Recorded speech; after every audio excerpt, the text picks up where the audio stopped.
नरेश मस्केंना ठाण्यातून उमेदवारी दिल्यानं नवी मुंबईत हाय व्होल्टेज नाराजी ड्रामा। भाजप जिल्हा कार्यकारिणीचे राजीनामे, कार्यकर्त्यांचा संताप पाहून मस्के, फाटक, सरनाईक माघारी परतले, तर कार्यकर्त्यांची समजूत घालण्याची संदीप नाईक यांची ग्वाही। मी सगळी पार्टी घेऊन येतो, तुम्ही मुख्यमंत्री बना। शिंदेंच्या बंडानंतर उद्धव ठाकरेंनी दिली होती मुख्यमंत्री पदाची ऑफर। झी 24 तासच्या टू द पॉइंट मुलाखतीत देवेंद्र फडणवीस यांचा मोठा गौप्यस्फोट, मुख्यमंत्र्यांकडूनही दुजोरा।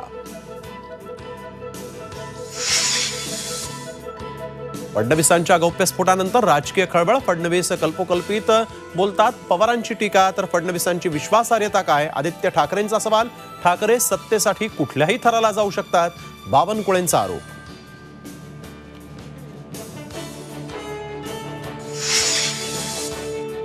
शेवटच्या क्षणी अजितदादांना समोर करून मग निर्णय परत घेऊन अजितदादांना तोंडघाशी पाडलं।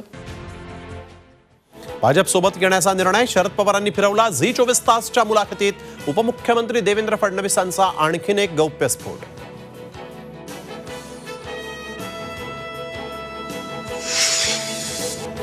शिवसेना ठाकरे गटाच्या जाहिरातीत पॉर्न स्टार भाजपच्या चित्रा वाघ यांनी घेतला आक्षेप, तर भाजपनं सेक्स स्कॅन्डल प्रकरणातल्या प्रज्वल रेवन्नांवर बोलावं, आदित्य ठाकरेंचा पलटवार। मतदानाची टक्केवारी जाहीर करण्यासाठी 11 दिवस कसे लागले? वाढलेलं मतदान कुणी केलं? राऊत यांचे निवडणूक आयोगाला सवाल, आयोग मोदींच्या पगडीखाली गुदमरल्याचीही टीका।